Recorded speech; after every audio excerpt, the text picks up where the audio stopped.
Halo semuanya, rekan-rekan Ranah Suci Abadi, kita berjumpa kembali di channel My Novel. Sebelum alur ceritanya dimulai jangan lupa subscribe dan nyalakan lonceng notifikasinya, agar tidak ketinggalan dengan update episode terbarunya. Jika suka silahkan like dan share, dan komen. Tanpa lama-lama lagi ayo, kita ke alur cerita. My Novel, Supreme Sword God, Chapter 2604. Murah atau tidak? Iya. Dicemooh seperti ini, wajah pemuda tampan itu tiba-tiba menjadi gelap. Huang Yun, aku baru saja membunuh klon jiwamu. Percaya atau tidak, leluhurmu hanya akan memujiku.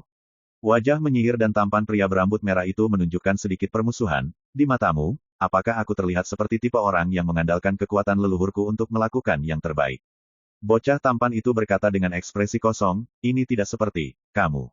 Pria berambut merah itu membeku. Sebelum dia bisa membuka mulutnya, pemuda tampan itu berkata, juga, dalam hal senioritas, saya hanya 1 generasi di belakang leluhur Anda, dan Anda 8 generasi di belakang saya. Jika Anda tidak mendengarkan apa yang saya katakan, Anda akan menjadi risiko Anda sendiri. Pria berambut merah itu tertawa, yang paling menggangguku adalah orang-orang yang diurutkan menurut senioritasnya. Kamu berani menekanku dengan senioritasmu, tapi beraninya kamu memperlakukan adik ketigaku seperti ini. Pemuda tampan itu mengerutkan kening. Dalam hal arogansi, kakak ketiga saya adalah yang paling. Dalam hal arogansi, di antara rekan-rekan klan kami, kakak ketiga saya menganggap dirinya yang kedua, dan tidak ada yang berani menjadi nomor 1. Pria berambut merah itu berkata, aku hanya ingin membunuh Suyi itu sekarang, apakah itu sepadan dengan halanganmu? Begitu kata-kata itu keluar, seorang pria parubaya dengan pakaian brokat tiba-tiba tertawa terbahak-bahak di sebuah kedai teh di satu sisi. Apakah kamu mendengar itu? Pria itu berteriak-teriak untuk membunuh Suyi. Hahaha, aku takut orang ini gila. Semua orang di kedai teh terkejut sesaat, dan kemudian tertawa terbahak-bahak. Pria berambut merah itu juga tersenyum, dan melambaikan jubah lengannya. Ledakan, kepala pria parubaya dengan pakaian brokat hancur berkeping-keping, dan darah berceceran di tempat. Tawa itu berhenti tiba-tiba. Semua orang ketakutan. Kenapa kamu tidak tertawa? Tertawa? Siapapun yang bisa tertawa, aku akan melepaskannya. Pria berambut merah itu berkata perlahan, jika kamu tidak bisa tertawa, kamu semua akan mati. Semua orang merasa ngeri. Inilah pelaku sebenarnya. Ngomong-ngomong, tidak ada yang mengira hanya karena lelucon, pembunuhan seperti itu akan terjadi. Dalam kesunyian yang mematikan, orang-orang ketakutan, dan tidak ada yang bisa tertawa sama sekali. Mata pria berambut merah itu penuh dengan penghinaan, dan dia melambaikan tangannya dengan ringan. Ledakan, rumah teh runtuh. Semua orang di kedai teh tewas. Tidak ada yang selamat, dan pria berambut merah itu sepertinya menghancurkan beberapa semut buta, menjentikkan jarinya, dan berkata, aku akan bertanya untuk terakhir kalinya, maukah kamu membawaku menemui Suyi? Pemuda tampan itu diam-diam menghela nafas, dan berkata, karena kamu bersikeras mencari kematian, aku akan membantumu. Haha, mencari kematian, aku hanya tiruan jiwa, aku takut bola. Pria berambut merah itu tertawa dan berjalan ke depan, memeluk bahu pemuda tampan itu dengan penuh kasih sayang. Belum lagi, aku yakin bisa membunuh Su itu. Ketika saatnya tiba, aku akan membantumu melampiaskan amarahmu dan menggabungkan keduanya. Kembalikan teknik legendaris. Pemuda tampan itu mengerutkan kening, mendorong tangan pria berambut merah di pundaknya, dan berkata, 100% yakin.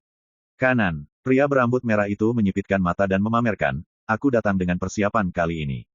Pemuda tampan itu berpikir dalam-dalam. Nama pria berambut merah itu adalah Huang Yun, dan dia berasal dari klan Dewa Kuno di Sungai Panjang Takdir. Meski orang ini mendominasi dan flamboyan, latar belakang dan kekuatannya memang menakutkan. Ketika Huang Yun lahir, nenek moyangnya secara khusus menyiapkan pedang yang diwarnai dengan darah dewa sebagai hadiah untuk Huang Yun, yang masih dalam masa pertumbuhan, dan meninggalkan hukuman, mengatakan bahwa ketika Huang Yun memulai jalan kultivasi, dia harus mengangkat dia dengan nafas yang buruk di hatiku, aku tidak boleh ragu di jalan. Oleh karena itu, di jalur kultivasi Huang Yun, dia benar-benar raja iblis di dunia, mendominasi, bengis, dan berani. Padahal, temperamennya tidak. Ini menyenangkan untuk dilihat, tetapi tidak ada yang dapat menyangkal bahwa pria yang mendominasi ini memang mendapatkan ketenaran dan prestasinya di jalan karena auranya yang ganas dan kejam. Terutama sebelum Huang Yun membuktikan alam abadi, dia memasuki area terlarang yang mengerikan yang penuh dengan hati iblis sendirian, membunuh ratusan iblis, memotong semua penghalang iblis dalam pikirannya, dan akhirnya membuktikan jalannya dengan hati yang galak dan tak kenal takut, dan menginjakan kaki dalam keabadian. Kejadian ini menimbulkan kehebohan di Sungai Panjang Takdir dan menjadi perbincangan hangat untuk sementara waktu. Bahkan leluhurnya memuji bahwa bau mulut Huang Yun sejak kecil dapat menelan naga dan gajah, menghancurkan bencana, dan merusak takdir. Tetapi, di mata pemuda tampan, Huang Yun, yang datang ke alam dewa hanya dengan sinar avatar jiwa dewa, dapat bersaing dengan keabadian palsu selama kekuatan aslinya adalah yang terbesar. Jika Anda ingin membunuh Su Yi, kekuatan seperti itu akan hancur. Namun, karena Huang Yun bersikeras mencari pelecehan, pemuda tampan itu tidak repot-repot membujuknya. Ayo pergi. Pemuda tampan itu berbalik dan berjalan menuju kejauhan. Dia tidak optimis tentang Huang Yun, tetapi dia juga tahu bahwa Huang Yun pasti memiliki beberapa kartu yang kuat. Kalau tidak, beraninya kau menyebut dan membunuh Su Yi. Untuk itu, pemuda tampan itu pun merasa sedikit berharap. Di gunung yang dalam, ada sebuah desa kecil yang jauh dari dunia. Desa-desa berselang-seling, ayam dan anjing saling mendengar, dan ciri-ciri kuno dan primitif dilestarikan di mana-mana.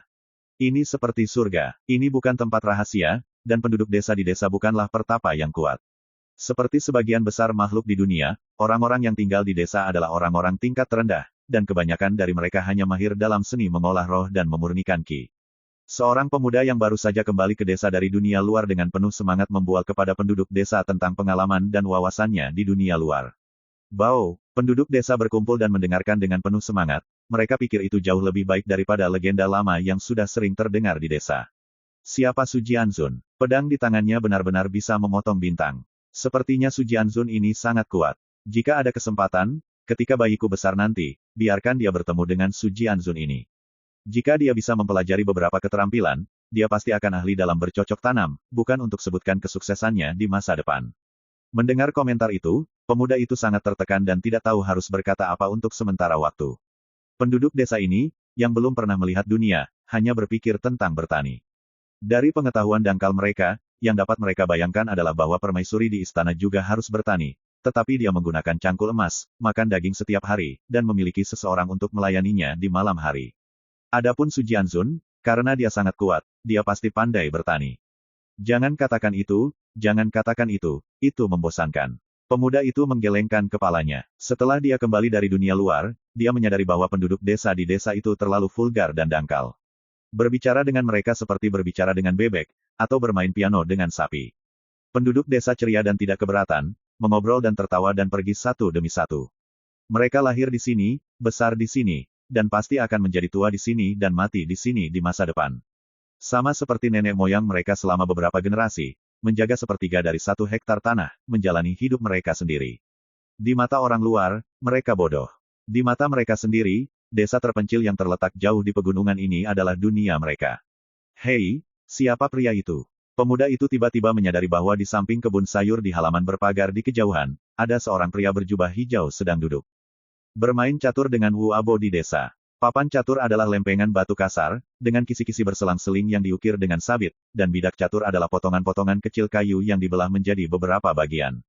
Sangat kasar, namun pria berjubah hijau itu sepertinya tidak peduli sama sekali. Saat bermain catur dengan Wu Abo, dia merasa puas. Dia, seorang pemuda tersesat di pegunungan, datang ke desa kami kemarin. Seorang wanita tua berkata, orang tua Wu melihat bahwa dia menyedihkan, jadi dia tinggal di rumah semalaman. Pria muda itu mengerutkan kening, bagaimana jika dia orang jahat? Bibi memutar matanya, orang-orang di desa kami masih takut dia tidak akan berhasil sebagai orang luar. Dengan tubuhnya, aku bisa menjatuhkannya ke tanah dengan tiang. Bibi memiliki fisik yang kuat, tidak kalah dengan orang-orang kuat di desa. Ketika berbicara, dia menunjuk ke tiang yang dipikul di pundaknya, wajahnya penuh percaya diri. Sudut bibir pemuda itu berkedut, dia terlalu malas untuk mengatakan apapun. Dia melangkah maju dan mendatangi pria berjubah hijau dan Wu Abo yang sedang bermain catur. Dia sepertinya sedang menonton catur, tapi sebenarnya dia sedang mengamati pria berjubah hijau itu. Tapi yang membuatnya kecewa, tidak ada yang perlu diperhatikan tentang pria berjubah hijau itu, tidak berbeda dengan penduduk desa yang dangkal di desa itu.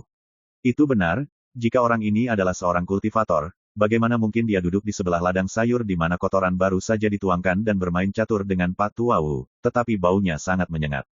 Pemuda itu memegang hidungnya, kotoran dari ladang sayur begitu kuat hingga membuat orang ingin muntah.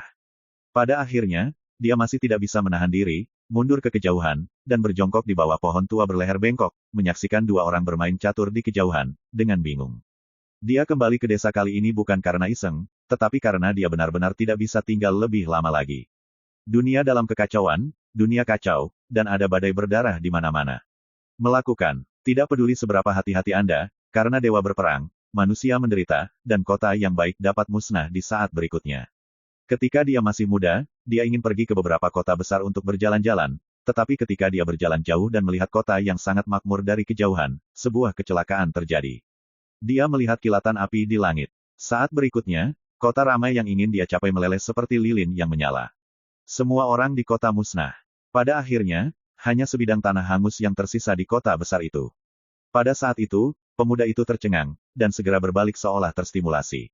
Pulang ke rumah. Apa yang pergi ke dunia dengan pedang, apa yang akan berkeliling dunia untuk membuka matamu, semuanya bukan apa-apa.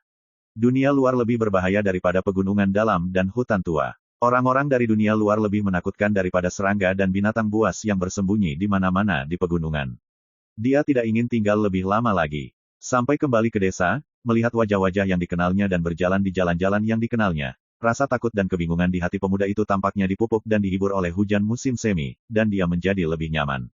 Latihan macam apa, dewa dan monster macam apa, Sujianzun macam apa, semuanya dihitung sebagai bola. Paling nyaman untuk pulang dan bertani. Pria muda itu bergumam dengan suara rendah. Di samping tempat tidur sayuran, pria berjubah hijau yang sedang bermain catur sedikit kaget, lalu tersenyum dan menggelengkan kepalanya. Sialan kalah lagi. Tiba-tiba, Paman Wu menamparkan papan catur dengan tangannya yang besar, wajahnya penuh kekesalan, dan bidak-bidak di papan catur itu berserakan di tanah. Suyi membungkuk, mengambil bidak catur satu persatu, dan meletakkannya di papan, lalu berdiri dan berkata sambil tersenyum, aku harus pergi. Berjalan, Wu Abo terkejut, dan tanpa sadar bertanya, mau kemana? Kemana harus pergi? 1. Pertanyaan sederhana. Jika itu normal, Suyi bisa merespons dengan santai. Tetapi pada saat ini, berdiri di sana, dia tercengang, seolah kilat menyambar di hatinya.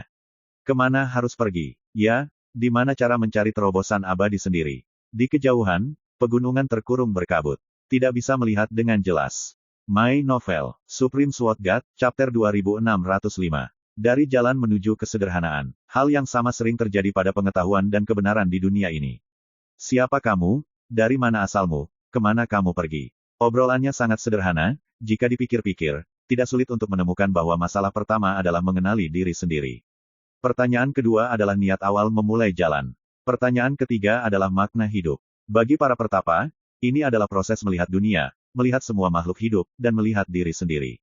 Di dunia ini, kebanyakan orang dapat memahami kebenaran sederhana ini. Namun, hanya sedikit orang yang benar-benar tercerahkan dan mendapat pencerahan. Langit tiba-tiba turun dengan hujan rintik-rintik yang tidak membasahi pakaian dan tidak membuat wajah menjadi dingin. Di langit di atas pegunungan di kejauhan, ada awan dan awan hujan, namun ada juga cahaya yang menembus awan hujan dan kabut serta menerangi gunung yang hijau. Suyi menatap sinar langit, berdiri diam untuk waktu yang lama, lalu tiba-tiba menundukkan kepalanya, menginjak tanah di bawah kakinya dengan ringan, dan berkata dengan lembut di dalam hatinya, jalan ada di bawah kakimu. Dalam keadaan pikiran, tampaknya penghalang yang tak terlihat telah dipatahkan. Sama seperti metamorfosis yang dicapai oleh kepompong ulat sutera yang keluar dari kepompongnya, Suyi hanya merasa bahwa keadaan pikirannya saat ini seperti kupu-kupu yang bermetamorfosis menari, bebas dan gesit. Hati dan jiwa, yang duduk bersila dalam keadaan pikiran bermandikan cahaya terang, memancarkan pesona yang halus dan transparan. Keadaan pikiran melahirkan cahaya, yang disebut cahaya hati. Sedikit inspirasi di hati sudah cukup untuk menembus rahasia takdir yang halus. Saat ini, Suyi merasakan perasaan yang aneh. Seolah-olah dia telah menjadi pengamat, melihat segala sesuatu di dalam dan di luar dirinya dari sudut lain, dan mengetahuinya dengan jelas di dalam hatinya. Penggemar otoritas. Mengenal diri sendiri juga yang paling sulit. Tapi sekarang, Suyi memiliki perasaan, melihat dirinya sendiri, melihat semua misteri dirinya.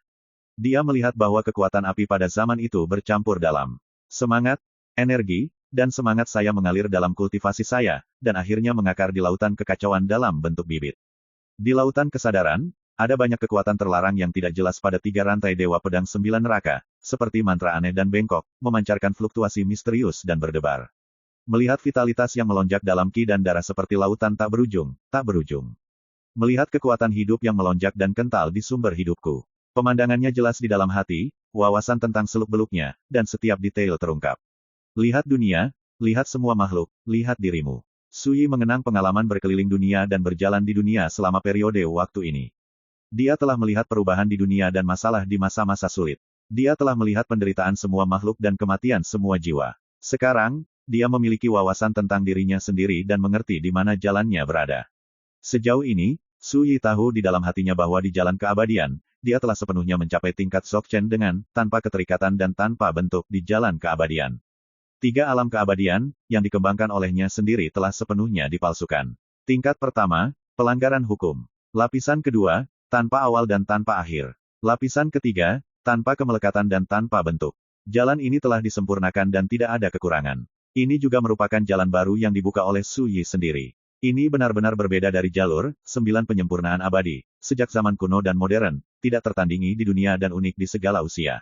Aku tidak tahu kemana aku pergi. Di sisi lain, melihat Su Yi diam, Abohu tersenyum dan berkata, kalau begitu tinggallah dan bermain catur lagi denganku. Su Yi tersenyum dan menggelengkan kepalanya, kamu selalu kalah, dan tidak menyenangkan bagiku untuk menang.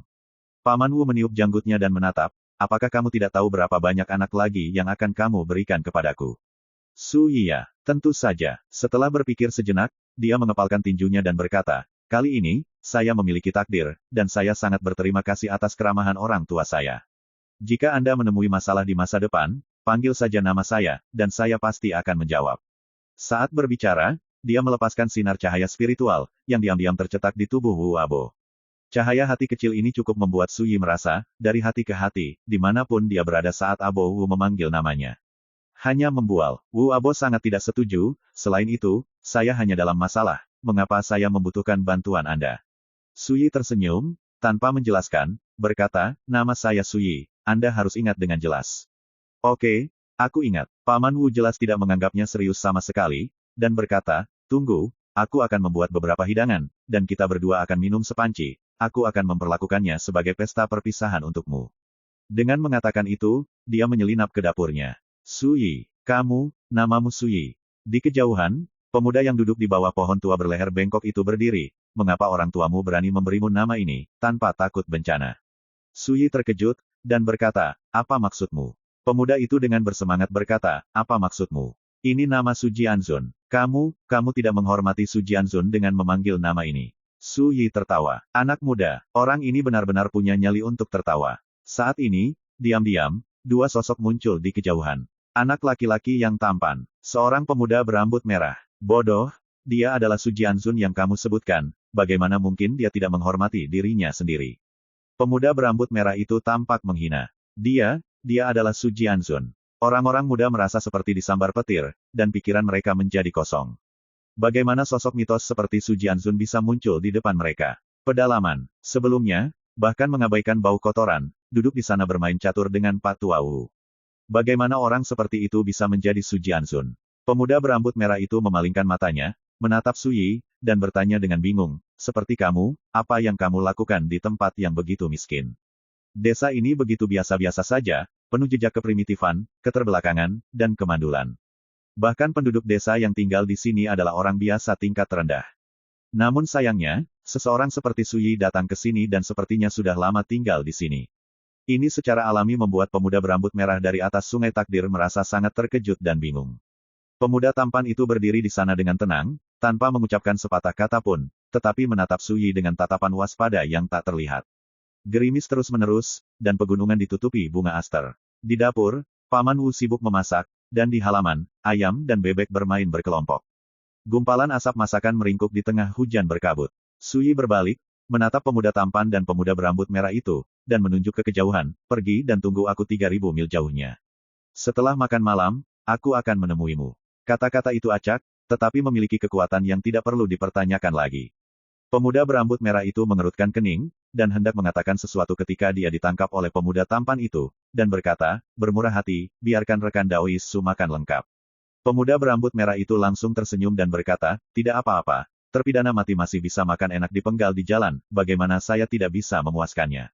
Jalan saja, pergi 3.000 mil jauhnya. Sudut bibir bocah tampan itu berkedut, pria ini, benar-benar bermulut buruk.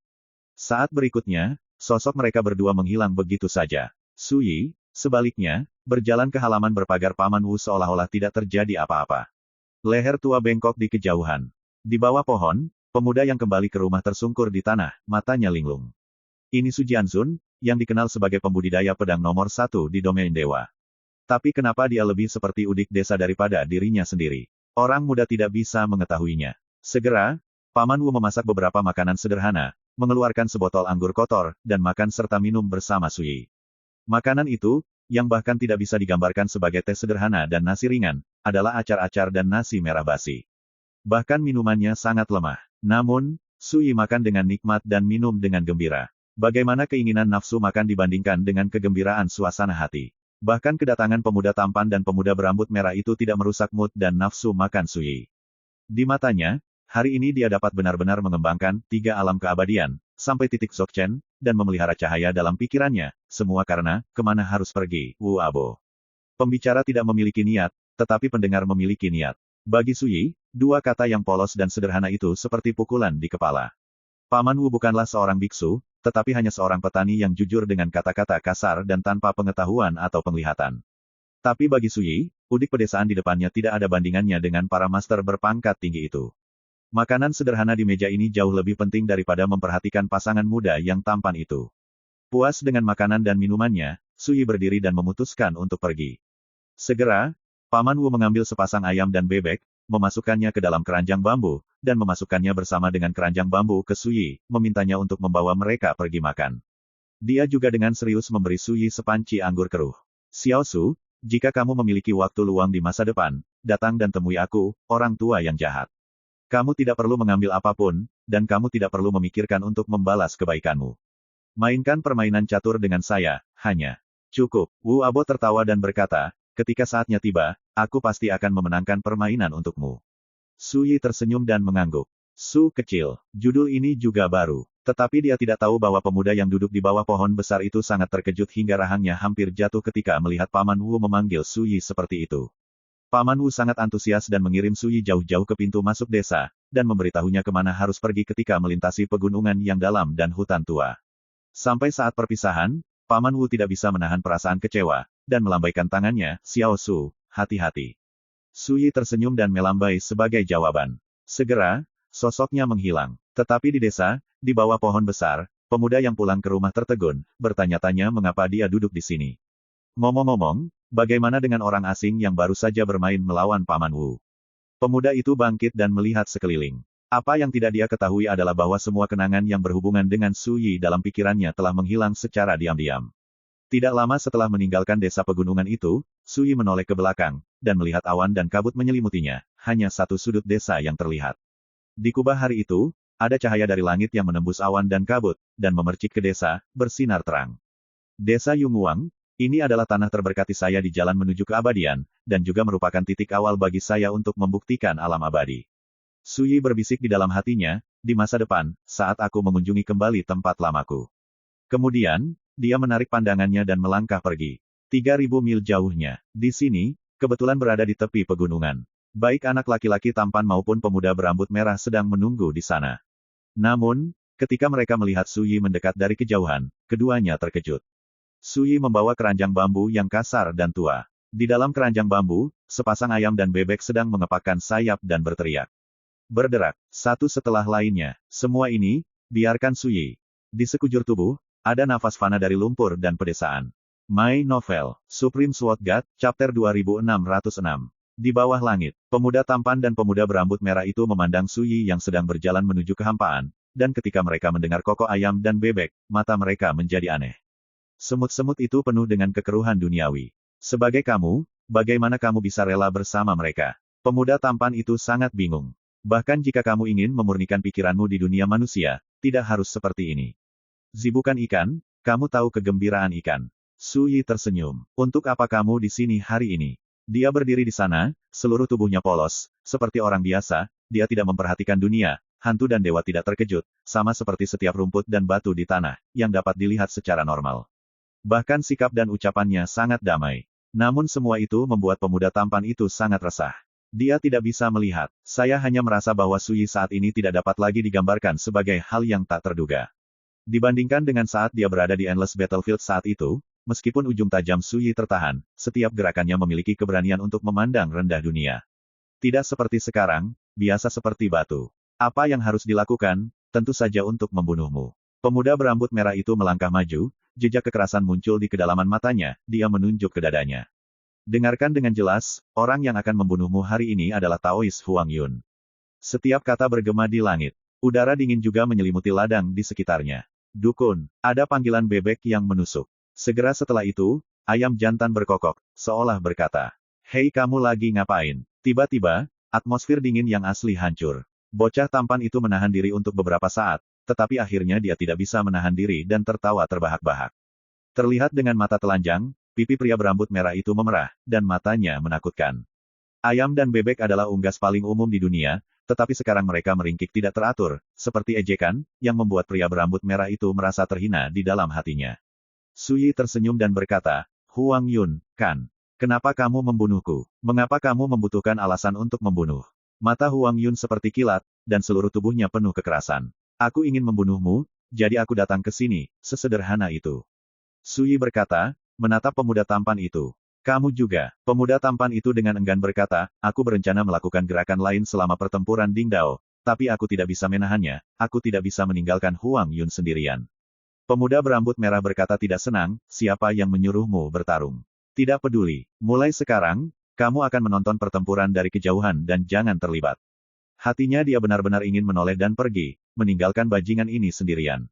Tetapi pada akhirnya, dia menahan diri dan menghela nafas, izinkan saya memberitahu Anda satu hal lagi, masih terlalu terlambat untuk pergi, jika berhenti. Potong pemuda berambut merah. Sebelum kamu bergerak, kamu meningkatkan ambisi orang lain dan menghancurkan prestiseku. Sayangnya, aku masih menganggapmu sebagai senior yang memanggilmu saudara lelaki dan laki-laki dengan leluhur, tetapi bagaimana kamu bisa begitu lemah? Dia tertawa marah, dengan tegas datang ke tempat yang sangat jauh, berbalik untuk melihat pemuda berambut merah itu, dan berkata, aku berjanji, bahkan jika kamu terbunuh, aku tidak akan campur tangan. Di sana ada kemarahan dalam suara itu. Pemuda berambut merah tidak hanya tidak peduli, tetapi tersenyum dan berkata, itu yang terbaik. Suyi memiliki pandangan yang indah tentang semua ini, dan mungkin mengerti apa yang sedang terjadi. Lagi pula, pemuda tampan yang bertanggung jawab atas buku legenda tidak ingin memulai perang dengannya sekarang.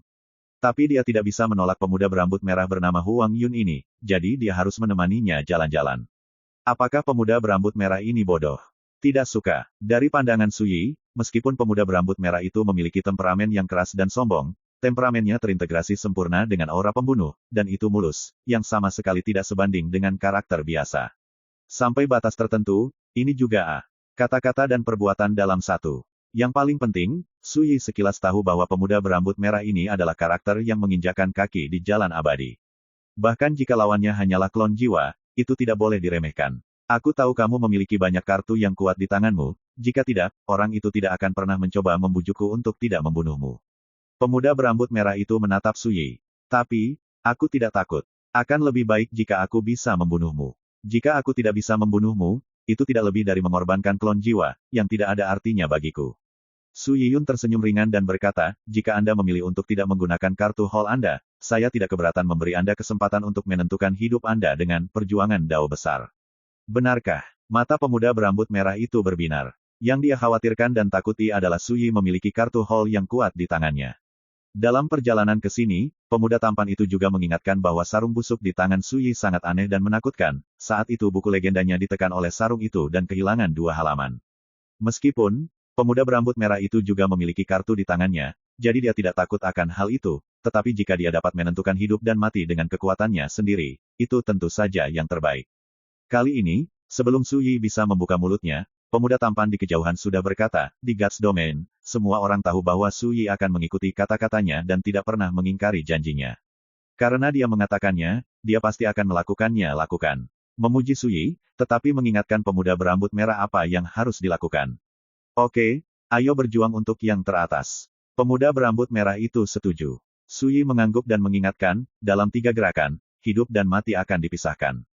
Jika kamu bergerak, jangan menahan kekuatanmu. Pemuda berambut merah itu mengerutkan kening. Mengapa kamu perlu mengingatkan? Aku tidak pernah membunuh musuh lebih dari 3 jurus dalam hidupku. Katanya sambil menunjuk ayam dan bebek di keranjang bambu di belakang Su Yi. Ketika kamu mati, aku akan membunuh mereka dan memberi penghormatan kepadamu. Su Yi tertawa. Aku harap kamu bisa melakukannya. Kata-katanya tenang, tanpa sarkasme, tetapi dengan harapan yang tulus. Kalimat seperti itu pun membuat pemuda tampan yang sejak tadi menonton dari kejauhan sulit untuk tenang. Pada saat ini, dia merasakan absurditas yang tak terlukiskan. Jelas bahwa Su Yi adalah guru Dewa Abadi, sedangkan Huang Yun adalah guru Dao Abadi dari alam abadi. Tapi saat keduanya saling berhadapan saat ini, sikap Su Yi seperti senior, sedangkan Huang Yun seperti junior. Inilah celah dalam pikiran dan pola. Namun, bukankah perbedaan latar belakang dan suasana hati mereka masing-masing Memang benar tingkat kultivasi Suyi jauh lebih rendah dari Huang Yun, tetapi dalam aspek lain, Huang Yun tidak cukup. Ledakan. Sementara pemuda tampan itu berpikir, Huang Yun tiba-tiba bergerak. Dunia berguncang, dan tombak merah dan berdarah muncul dari udara tipis, menggiling langit. Tombak pertempuran ini benar-benar diringkas oleh aturan jalan Huang Yun, dan terintegrasi dengan aura dan semangat pembunuhnya. Ketika itu muncul, langit dan bumi menjadi suram, dan semua gunung dan sungai di dekatnya diwarnai dengan darah. Aura pembunuh berdarah yang menakutkan dan tak terbatas mengunci Suyi seperti badai 9 hari. Di dalam keranjang bambu, ayam dan bebek menjerit. Biasanya, tampaknya unggas sekecil itu akan mati mendadak dan menghilang menjadi abu. Tapi sekarang, mereka masih hidup dan menendang. Itu semua karena aura tak terlihat dari jalan yang beredar di tubuh Suyi, mengimbangi aura pembunuh yang luar biasa menakutkan. Huff! Pemuda berambut merah itu tiba-tiba melangkah ke udara, memegang tombak merah di tangannya, dan menikam Suyi dengan satu pukulan. Kekosongan meledak. Ketika tombak datang, dunia tempat Suyi berada runtuh, dan hancur. Cahaya darah yang menakutkan melonjak, mencerminkan penglihatan yang luar biasa. Para dewa meraung. Wan Dao pingsan. Semua makhluk hidup menangis darah. Aura pembunuh semacam itu membuat pemuda tampan itu menyipitkan matanya dan mengangguk diam-diam. Pukulan ini menunjukkan sikap seorang guru Tao yang tak terbatas, meskipun ia ditekan oleh asal-usul domain dewa yang kacau, ia tidak dapat menunjukkan kekuatan sebenarnya dari alam abadi. Tetapi di domain dewa hari ini, pukulan seperti itu dianggap sangat kuat, cukup untuk mengancam kehidupan para Pseudo Eternals itu. Adapun keabadian setengah langkah, tidak ada peluang untuk bertahan hidup di bawah pukulan ini. Yang mengejutkan pemuda tampan itu, menghadapi pukulan Huang Yun, Suyi berdiri diam dan tidak bergerak, dia hanya mengangkat satu jari dan menekannya ke udara. Itu meremehkan, sangat ceroboh. Ini seperti lalat datang dan mengusirnya. Dan kemudian, langit, bumi, gunung, dan sungai yang awalnya runtuh dan layu tiba-tiba berhenti. Raungan sedih para dewa dan penglihatan semua makhluk yang menangis darah semuanya menghilang. Terlihat dengan mata telanjang, di bawah jari Suyi, kekuatan jalan tak terlihat menyebar seperti riak. Dimanapun riak-riak berlalu, semua kekacauan terhapus. Semua rintangan hilang, bersenandung. Tombak pertempuran merah yang disodorkan Huang Yun bergetar hebat pada saat ini, dan segera hancur sedikit demi sedikit saat riak menyebar. Pemuda berambut merah itu mengecilkan pupil matanya, dan tanpa ragu meninggalkan tombak merah yang tersisa menjadi dua, dan mengangkat tangannya seperti tuan yang membawa tripod. Di antara kedua tangan, tiba-tiba tampak ada kubah bintang besar berwarna merah tua, dan bintang berwarna darah yang tak terhitung jumlahnya beredar di dalamnya. Kemudian, dengan pemuda berambut merah itu berteriak keras, bintang berwarna darah itu terbanting ke depan dengan keras, ledakan. Gempa bumi, riak jalan yang tak terlihat bertabrakan dengan bintang berdarah, seperti dua dunia bertabrakan. Gunung dan sungai di dekatnya meledak dan berubah menjadi debu. Langit 90.000 kaki antara Suyi dan pemuda berambut merah hancur dan runtuh. Pemuda tampan itu terpengaruh oleh ombak, seolah-olah dia berdiri di laut yang mengamuk, dia mengangkat tangannya dan meremas segelnya, yang berubah menjadi dampak setelah pertempuran. Hampir pada saat yang sama, di medan perang yang kacau dan runtuh, sosok pemuda berambut merah itu berkedip-kedip, lalu dia tidak bisa lagi berdiri diam, dan terbang mundur seperti layang-layang dengan tali putus. Ledakan. 1000 kaki jauhnya pemuda berambut merah itu mampu menstabilkan sosoknya, rambut panjangnya acak-acakan, pakaiannya sobek, dan ekspresi kaget muncul di wajahnya yang mempesona dan tampan. Hanya dengan satu jari, dia akan mematahkan jurus pamungkasnya dan menjatuhkannya kembali. Bagaimana pemuda berambut merah tidak terkejut dengan ini? Dia secara alami tahu bahwa Suyi sangat kuat, dan dia pasti tidak dapat diukur dengan tingkat wilayahnya. Tapi aku tidak menyangka kekuatan Suyi begitu keterlaluan. Orang ini jauh lebih kuat dari sebelumnya. Pemuda tampan itu tidak bisa menahan keterkejutannya. Serangan ini tidak menggunakan objek eksternal apapun, dan dilakukan sepenuhnya dengan kekuatannya sendiri. Tapi Suyi, yang berada di alam penyempurnaan abadi, menstabilkan Huang Yun, yang berada di alam abadi. Memang benar bahwa Huang Yun hanyalah tiruan dari jiwa, dan kekuatan yang ditampilkan paling-paling sebanding dengan keabadian semu. Tetapi Anda harus tahu bahwa di domain dewa saat ini, level Pseudo Eternal sudah menjadi keberadaan yang paling kuat.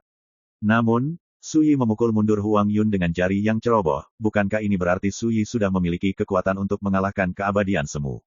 Salah. Segera, bocah tampan itu menyadari bahwa dia telah membuat kesalahan dalam ramalannya. Suyi jelas tidak menggunakan seluruh kekuatannya. Ini cukup untuk membuktikan bahwa dia saat ini setidaknya bisa mengalahkan Pseudo Eternal. Adapun seberapa kuat kekuatan sebenarnya, masih belum jelas. Namun, ini cukup mengejutkan pemuda tampan itu. Tidak bisa tenang. My Novel, Supreme Sword God, Chapter 2607. Asap dan debu seperti naga, berguling-guling di langit. Di segala arah, Gunung dan sungai telah lama menghilang, dan bumi telah menjadi bumi yang hangus. Pemuda berambut merah itu menarik napas dalam-dalam, dan ekspresinya menjadi lebih serius. Namun, kekerasan di matanya menjadi semakin intens. Pada sosoknya, ada semburan niat membunuh yang melonjak, terjalin dengan darah merah. Sebagai Master Tao yang tak terukur dari alam abadi, bahkan jika itu hanya tiruan dari jiwa, tidak mudah untuk dikalahkan. Belum lagi pukulan Su Yi tidak terlalu menyakitinya. Harus kukatakan, sekarang kamu telah berhasil membangkitkan niat membunuhku. Pemuda berambut merah berbicara dengan sedikit kegembiraan dalam nadanya. Penghormatan terbesar yang saya miliki untuk musuh saya adalah membunuh mereka, mengumpulkan abu mereka, dan mengubur mereka di tanah. Bahkan banyak orang di Sungai Takdir memuji saya sebagai tukang mayat yang paling berkualitas. Hari ini, saya memutuskan untuk menguburmu. Su Yi berdiri di sana dengan tenang, dan berkata sambil tersenyum, jika kamu bisa melakukannya, aku akan sangat berterima kasih. Di kejauhan, pemuda tampan itu memiliki mata yang rumit. Dari awal hingga akhir, Su Yi tidak sedih atau bahagia, bebas dari kekhawatiran dan ketakutan, memberi orang semacam riang, berpikiran terbuka, dan nyaman. Di sisi lain, Huang Yun terus berbicara dengan kasar, gaya dan sikapnya jelas berbeda. Saat ini, lelaki tampan itu khawatir apakah lelaki ini akan mengatakan kata-kata paling kasar dan menerima pukulan terburuk. Ledakan, sosok Huang Yun tiba-tiba menghilang. Saat berikutnya, cahaya berdarah turun dari langit, seperti pedang berdarah yang membelah langit dan bumi, menebas ke arah kepala Su Yi. Hampir luar biasa cepat, Su Yi mengangkat tangannya dengan lembut. Darah yang ditebas dari langit bergetar hebat, berhenti pada jarak 9 kaki di atas kepala Su Yi, tidak bisa maju 1 inci pun, dan diam-diam runtuh dan menghilang. Hampir pada saat yang sama, Su Yi menendang. Langkah berikutnya, ledakan, kekosongan 3.000 kaki di bawah kakinya hancur, membuka celah yang tak terhitung jumlahnya di ruang angkasa. Sosok Huang Yun muncul dari salah satu celah ruang. Dia jelas mengalami syok yang mengerikan, dan dia terhuyung-huyung ketika sosok itu muncul. Sebelum dia bisa berdiri diam, Su Yi menjentikkan lengan bajunya dengan tangan kirinya. Ledakan, di celah yang tak terhitung jumlahnya di angkasa, ki pedang yang tak terhitung menyembur keluar seperti bang yang meledak. Ini seperti sungai panjang ribuan pedang ki, menenggelamkan kehampaan yang runtuh dalam sekejap. Kulit Huang Yun tiba-tiba berubah, dan dia berteriak dengan suara rendah. Bangkit, 6 prasasti Tao merah muncul, menjaga 6 arah timur, selatan, barat, utara, atas dan bawah. Prasasti Tao diukir dengan pola Tao abadi yang padat dan padat, merah seperti darah, mengalir dengan nafas yang tak terukur dan tak terhancurkan, seperti 6 batas kuno yang agung, ditekan di langit dan bumi Huang Yun. Liu He mengunci langit, darah sangat mengantuk. Pemuda tampan itu mengenali sekilas bahwa ini adalah sekolah teratas klan tempat Huang Yun berasal, dan itu mengandung kebenaran abadi dan makna yang mendalam. Dan sejauh yang diketahui pemuda tampan itu, kecuali dia sedang terburu-buru, Huang Yun tidak akan pernah menggunakan kekuatan gaib yang paling dia banggakan ini. Ledakan, sungai energi pedang yang panjang meletus dan mengalir menuju 6 prasasti jalan merah, kekuatan pedang yang sombong dan tak terbatas menyebabkan 6 prasasti jalan bergetar hebat. Wajah Huang Yun terdistorsi, dan dia menjalankan 6 monumen Tao dengan sekuat tenaga untuk melawan. Di tubuhnya, nyala api berkobar, dan darah bergemuruh, jelas bahwa dia telah menggunakan seluruh kekuatannya dan mati-matian mencoba yang terbaik. Ledakan, sungai energi pedang yang panjang menamparkan lapis demi lapis, seperti ombak di laut. Di bawah pengeboman seperti itu, 6 monumen Tao bergetar hebat, berteriak keras, dan pola Tao abadi yang muncul di permukaan menjadi kabur, dan akan dimusnahkan oleh energi pedang yang terus-menerus. Dan pipi Huang Yun menjadi ganas, gigi menggigit erat, seluruh tubuhnya tampak terbakar, tetapi bahkan jika dia melawan dengan putus asa, itu membuat orang merasa berjuang untuk mendukung. Bocah tampan itu mengerutkan kening dengan erat, dengan ekspresi bermartabat. Ini hanya putaran kedua perang. Tapi sepertinya Huang Yun menunjukkan tanda-tanda tidak bisa bertahan lagi. Ini membuat pemuda tampan itu sedikit sulit dipercaya. Bagaimana kekuatan tingkat abadi bisa mengguncang kekuatan keabadian? Klik, tiba-tiba, sebuah retakan muncul di tablet Dao merah, dan banyak pola Dao abadi runtuh bersamanya. Huang Yun batuk darah dari bibirnya seolah-olah dia dipukul dengan keras, dan wajahnya tiba-tiba menjadi pucat 3 titik. Pemuda tampan itu diam-diam berseru bahwa ada yang tidak beres. Dia dengan jelas melihat bahwa pada 6 monumen Tao, pola Tao abadi yang padat menjadi redup dan akan runtuh. Setelah 6 prasasti rusak, Huang Yun akan tenggelam dalam semburan energi pedang dalam sekejap, dan tidak bisa lagi menyimpan avatar jiwa ini. Klik, retakan muncul di tablet Tao lainnya. Mata Huang Yun merah dan dia sangat marah, matanya penuh dengan kekerasan, dia meraung dengan suara rendah, dan melawan dengan panik. Keganasan semacam itu begitu mengerikan hingga bisa membuat karakter di level Pseudo Eternal ketakutan. Tapi masih gagal mengubah situasi Huang Yun. Kekuatan pedang, yang seperti sungai ribuan pedang Qi, begitu kuat hingga hampir menghancurkan 6 monumen Tao. Sepertinya tidak mungkin kamu menguburku untukku. Di kejauhan, Su Yi berbisik, lupakan saja, tekan saja pukulan ketiga untuk menentukan pemenangnya. Saat dia berbicara, tangan kanannya terangkat seperti ujung pedang. Tunggu, pemuda tampan itu melangkah maju. Kamu ingin ikut campur? Su Yi tampak tenang. Pemuda tampan itu membalikkan telapak tangannya, dan buku legenda muncul. Dia mengangkat tangannya dan merobek satu halaman, dan berkata dengan suara yang dalam. Aku menggunakan benda ini sebagai pertukaran, untuk menukar nyawa Huang Yun, avatar jiwa dewa. Jalan, Su Yi menggelengkan kepalanya sedikit, ini adalah pertempuran besar di mana hidup dan mati ditentukan oleh hasilnya, bagaimana mungkin ada ruang untuk bermanuver. Suara itu masih bergema, Su Yi mengayunkan telapak tangannya seperti pedang, dan menebas Huang Yun dari udara. Pria tampan itu menghela nafas panjang. Dia bergerak ke samping, mengayunkan tinjunya seperti busur dan menembakkan anak panah. Tinjunya menembus kehampaan seperti panah, dan meledakkan pedang Su Yi yang bertekad untuk menang. Ledakan. Saat berikutnya, wajah bocah tampan itu tiba-tiba berubah. Pedang ini tampak sederhana, tapi kengerian dari tingkat kekuatan itu jauh melebihi harapannya, dan hampir seketika merobohkan pukulannya. Itu juga membuatnya terlambat untuk menyelamatkan Huang Yun. Dan di bawah pedang ini, 6 prasasti merah tiba-tiba runtuh seolah-olah mereka kewalahan. Cahaya dan hujan beterbangan di seluruh langit, dan energi pedang tetap tidak berkurang, memotong ke arah Huang Yun. Pada saat ini, wajah Huang Yun menjadi pucat, dan dia berteriak, "Kakak ketiga, selamatkan aku." Ledakan, tangan putih kristal tiba-tiba muncul entah dari mana, meraih energi pedang. Memanfaatkan kesempatan ini, Huang Yun berteleportasi untuk melarikan diri. Dan tangan giok yang ramping dan sebening kristal itu meledak bersama dengan energi pedang. Pergantian peristiwa ini di luar dugaan pemuda tampan itu, dan membuat Su Yi mengangkat alisnya. Sosok ramping muncul di kehampaan di tengah kemegahan ilahi yang mengamuk di langit.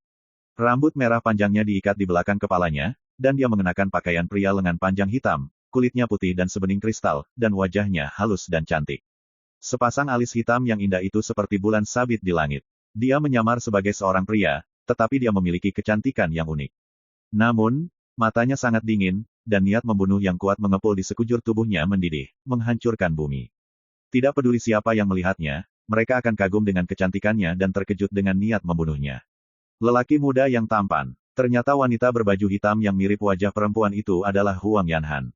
Kakak perempuan ketiga Huang Yun, orang kejam tak tertandingi yang bahkan membuat beberapa orang tua di alam abadi takut 3 poin di sungai panjang takdir.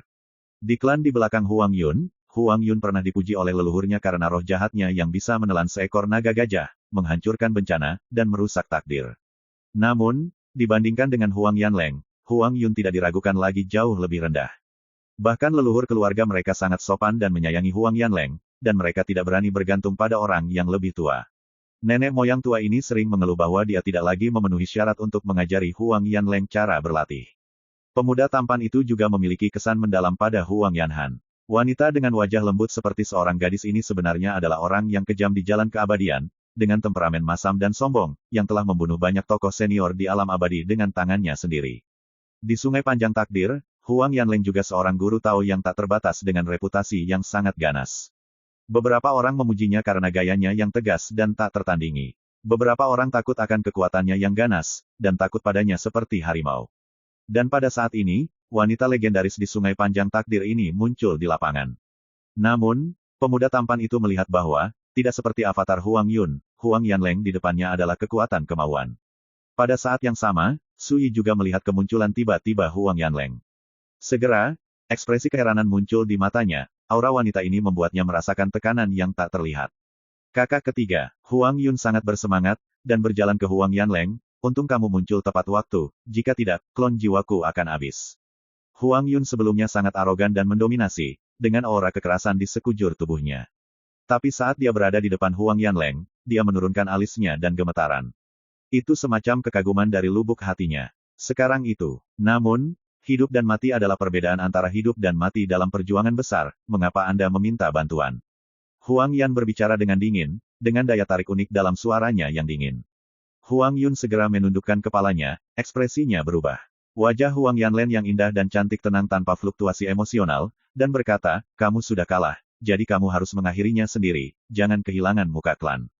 Ini, Huang Yun membeku, seolah disambar petir. Huang Yan memandang dengan dingin, kamu ingin aku melakukannya. Untuk sesaat, Seluruh tubuh Huang Yun gemetar, dan menjelaskan dengan nada pahit, Saudari San, aku tentu saja tidak berani tidak mendengarkan kata-katamu, tapi... Ledakan, Huang Yan dengan dingin mengangkat tangan gioknya, dan menghancurkan Huang Yun dengan satu tamparan, dan sosoknya meledak menjadi cahaya dan hujan yang memenuhi langit.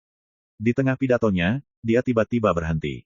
Pada akhirnya, hanya beberapa relik yang tersisa mengambang di kehampaan, dan itu adalah kartu Hall yang dibawa oleh Huang Yun, yang disingkirkan oleh Huang Yan dengan dingin. Adegan ini menyebabkan Suyi melihat lagi wanita dingin yang misterius dan mendominasi ini. Bocah tampan itu menggosok hidungnya, menghela nafas, dan tidak mengatakan apa-apa. Huang Yun ini tidak hanya mengucapkan kata-kata yang paling kejam dan dipukuli paling kejam, tetapi bahkan dibunuh oleh saudara perempuannya karena menjadi yang paling kejam. Ini juga di luar dugaan pemuda tampan itu. Tetapi pada saat ini, Huang Yan menatap dingin ke arah pemuda tampan itu, Senior, Anda seharusnya tidak ikut campur sebelumnya, Anda seharusnya membiarkannya mati dalam pertempuran besar. Itu hanya tiruan dari jiwa. Apa gunanya menghancurkan itu? Intervensi Anda, sebaliknya, itu akan merusak sikap Anda. Tampaknya memanggil pemuda tampan itu sebagai senior, tetapi kata-katanya tidak sopan, dan dia hampir menunjuk ke hidung pemuda tampan itu dan memarahinya. Bocah tampan itu tersenyum masam tanpa menjelaskan apapun. Terlihat bahwa saat menghadapi Huang Yanleng, dia jauh lebih memperhatikan Huang Yun daripada Huang Yun. Sikapnya juga sangat terkendali. Tapi saat ini, sepasang murid bintang es Huang Yanleng sudah melihat Suyi dari jauh. Untuk sesaat, sepertinya ada pisau tak terlihat yang menyentuh kulit Suyi, menyebabkan sensasi kesemutan yang samar. My Novel, Supreme Sword God, Chapter 2608. Melihatnya dari kejauhan, itu melukai kulit seperti pisau tajam. Suyi tidak bisa menahan diri untuk sedikit terkejut. Juga karakter yang menginjakkan kaki di jalan abadi, gadis berambut hitam dan merah ini jelas lebih kuat dari Huang Yun. Sebab, lawan hanyalah kekuatan kemauan. Dan Huang Yun adalah avatar jiwa. Namun kekuatan gadis berambut merah berpakaian hitam ini tidak diragukan lagi jauh lebih kuat. Itu benar, ada alam yang berbeda di jalan abadi. Mungkin wanita yang disebut Huang Yun sebagai kakak ketiga ini memiliki alam yang jauh lebih tinggi daripada Huang Yun. Suyi diam-diam berpikir. Pada saat yang sama, Huang Yan berkata dengan dingin, saat aku bertarung denganmu, itu juga pertarungan besar, tapi aku berbeda dari Huang Yun, aku selalu suka memutuskan hidup dan mati dengan satu gerakan. Bocah tampan itu tidak bisa membantu tetapi mengangkat semangatnya. Dengan tembakan dingin Huang Yan, mungkin dia bisa melihat seberapa jauh kekuatan penuh Suyi telah tercapai. Bisa, Suyi mengangguk, aku punya pertanyaan untuk ditanyakan sebelum duel. Kamu bilang, Huang Yanleng sangat langsung dan tajam, ucapan dan sikapnya lugas seperti pedang. Suyi berkata, jika Huang Yun muncul sebagai dirinya yang sebenarnya sekarang, apakah kamu akan membunuhnya karena dia memilih untuk meminta bantuan dalam pertempuran besar? Pemuda tampan itu terkejut. Pertanyaan ini tampaknya sederhana, tetapi sebenarnya menunjuk langsung ke hati Dao Huang Yanhan. Huang Yan menenangkan diri tanpa berpikir, dan berkata, tidak. Aku membunuh klon jiwanya, hanya untuk memberinya pelajaran. Setelah jeda, dia berkata dengan tenang, bahkan jika dia melakukan kejahatan yang membuat marah orang, aku tidak akan membunuhnya. Karena dia bukan hanya adik laki-lakiku, tapi juga keturunan dari klan Huangku. Apakah kamu ingin membantu kerabat atau tidak? Kata Suyi. Kanan, Huang Yanhan sangat tenang, saya berlatih Taoisme, dan saya tidak peduli dengan hidup atau mati orang lain, saya hanya peduli dengan kelangsungan hidup klan. Hidup dan mati, bahkan jika langit runtuh, tidak ada hubungannya denganku.